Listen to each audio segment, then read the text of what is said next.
अंतरिक्ष हमेशा से हम इंसानों के लिए एक बड़ा रहस्य रहा है ना? आज के इस विशेष विश्लेषण में हम पिछले 70 सालों के उस शानदार सफर पर निकलने वाले हैं जहां इंसानी महत्वाकांक्षाओं ने सचमुच आसमान को छुआ है। दूर से चांद को निहारने से लेकर वहां कदम रखने और अब जी हां उसके दक्षिणी ध्रुव पर बसने की तैयारी तक। तो चलिए बिना किसी देरी के 1950 से लेकर अब तक के चंद्र अन्वेषण की इस पूरी टाइमलाइन को डीकोड करते हैं। तो आज हम इस सफर को 5 हिस्सों में बांटेंगे। पहले, चंद्र अन्वेषण की बिल्कुल शुरुआत। दूसरा, इंसानी कदम और शुरुआती रोवर्स। तीसरा, वो ऐतिहासिक पल जब चंद्रमा पर पानी की खोज हुई। चौथा, आज का आधुनिक मून रश। और अंत में चंद्रयान 3 और हमारे अंतरिक्ष अन्वेषण का भविष्य। तो चलिए पहले पड़ाव से शुरू करते हैं। चंद्र अन्वेषण की शुरुआत साधारण फ्लाईबाय से स्थायी कक्षा तक। 1950 के दशक का वो दौर जब मानवता ने पहली बार पृथ्वी से नजरें हटाकर गंभीरता से चांद की ओर देखा था। अब चांद तक पहुंचना कोई एक झटके का काम तो था नहीं। तकनीक के विकास के साथ साथ ये मिशन 6 अलग-अलग और जटिल चरणों में आगे बढ़े। सबसे पहले और सबसे आसान थे फ्लाईबाय, यानी बस चांद के पास से होकर गुजर जाना। उसके बाद आए ऑर्बिटर, फिर इम्पैक्ट मिशन, लैंडर, रोवर और अंत में सबसे चुनौतीपूर्ण मानव मिशन। हर एक कदम पिछले वाले से ज्यादा पेचीदा था। 1950 के दशक में सोवियत संघ और अमेरिका के बीच मानो होड़ मची थी। जनवरी 1959 में सोवियत संघ का लूना 1 पहला फ्लाईबाय बना, तो ठीक 2 महीने बाद अमेरिका ने पायोनियर 4 भेज दिया।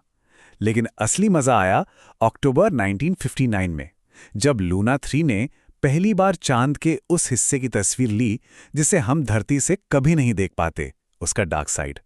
और फिर 1966 तक आते आते लूना 10 के साथ हमने सफलतापूर्वक चांद की परिक्रमा भी कर ली। अब एक सवाल आता है कि ऑर्बिटर से सीधे लैंड क्यों नहीं कर गए?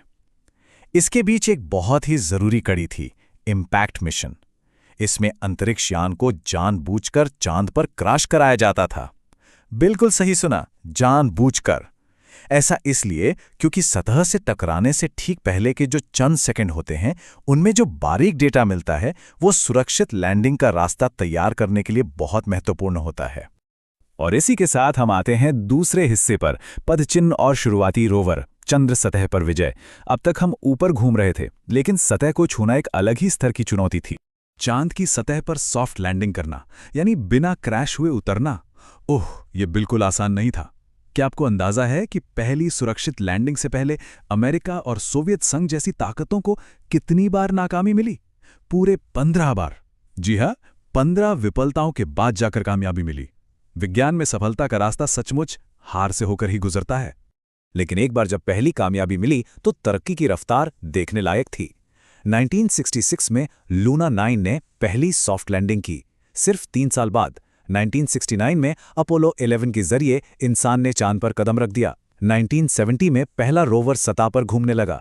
हालांकि ये भी एक अजीब सच्चाई है कि 1972 के बाद से आज तक कोई भी इंसान चांद पर वापस नहीं गया है। और इंसान का चांद पर जाना कितना दुर्लभ है, ये इस बात से साबित होता है कि पूरे इतिहास में आज तक सिर्फ 12 लोगों ने ही चंद्र सतह पर कदम रखा है, और वो सभी के सभी नासा के अंतरिक्ष यात्री थे। चलिए अब दशकों की खामोशी को तोड़ते हैं और भाग 3 पर आते हैं, चंद्रमा पर पानी की खोज और कैसे चंद्रयान 1 ने पूरा गेम बदल दिया।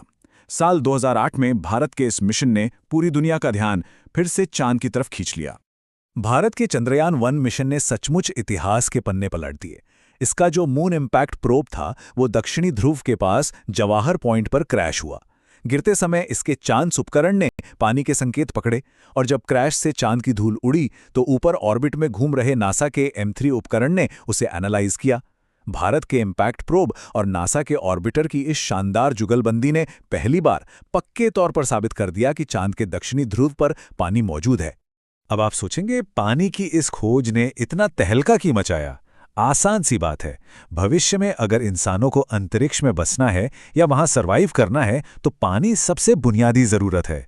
बस इसी एक खोज ने रातों रात चांद के दक्षिणी ध्रुव को पूरी दुनिया का सबसे हॉट टारगेट बना दिया। और यहीं से शुरुआत होती है हमारे चौथे पड़ाव की, आधुनिक मून रश, दक्षिणी ध्रुव की ओर दौड़। अब यह मैदान सिर्फ 1 या 2 देशों का नहीं रह गया है। जरा इस टाइमलाइन को देखिए। चंद्रयान 1 के बाद चीजें कितनी बदल गईं।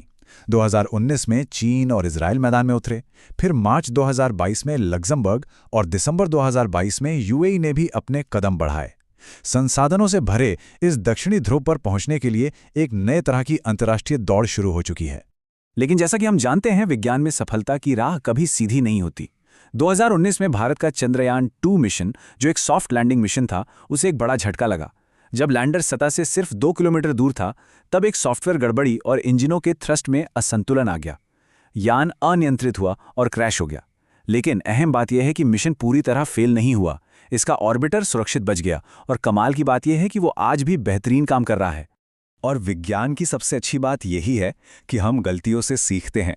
चंद्रयान 2 के समय लैंडिंग जोन सिर्फ 500 मीटर का एक बहुत ही छोटा और जोखिम भरा इलाका था। इंजीनियरों ने इससे सबक लिया और चंद्रयान 3 के लिए इस जोन को बढ़ाकर 4 किलोमीटर बाय 2.4 किलोमीटर कर दिया। एक बहुत बड़ा और सुरक्षित दायरा, ताकि गलती की कोई गुंजाइश ही ना बचे। तो चलिए पहुंचते हैं आज के सबसे रोमांचक और आखिरी हिस्से पर, चंद्रयान 3 और भविष्य 70 डिग्री दक्षिण में परिष्कृत विज्ञान। चंद्रयान 3 कोई साधारण कमबैक नहीं था। ये कई स्मार्ट अपग्रेड्स लेकर गया। इसमें हवा में मंडराकर खुद एक सुरक्षित साइट खोजने के लिए ज्यादा ईंधन था। अगर यान तेजी से घूमने लगे तो उसे खुद संभालने के लिए बेहतर सॉफ्टवेयर लगाया गया। लैंडर के पैर ज्यादा मजबूत किए गए और सबसे खास बात, उतरने की जगह पक्की करने के लिए उसी चंद्रयान 2 ऑर्बिटर की हाई रेजोल्यूशन तस्वीरों का इस्तेमाल किया गया। हर अपग्रेड ने पिछली कमी को पूरी तरह दूर कर दिया। लेकिन सफलतापूर्वक उतरने के बाद भी एक बहुत बड़ी चुनौती सामने खड़ी थी। तापमान -232 डिग्री सेल्सियस। इतनी भयानक ठंड में उपकरण काम नहीं कर सकते। इसलिए रोवर को अपना सारा वैज्ञानिक काम सूरज उगने के साथ ही शुरू करना था, ताकि पृथ्वी के 14 दिनों के बराबर मिलने वाले केवल एक लूनर डे का पूरा इस्तेमाल किया जा सके। और जरा विक्रम लैंडर पर लगे इन हाईटेक उपकरणों को देखिए। रंबा, जो लेजर से पत्थरों को पिघलाकर गैसों का अध्ययन करता है। चेस्ट, जो उस दक्षिणी ध्रुव का तापमान मापता है। इल्सा, जो चांद के अंदरूनी ढांचे को समझने के लिए वहां के भूकंप नापता है। और नासा का LRA, जो धरती से सटीक दूरी मापने के काम आता है। यह सचमुच एक चलता फिरता हाईटेक साइंटिफिक स्टेशन है।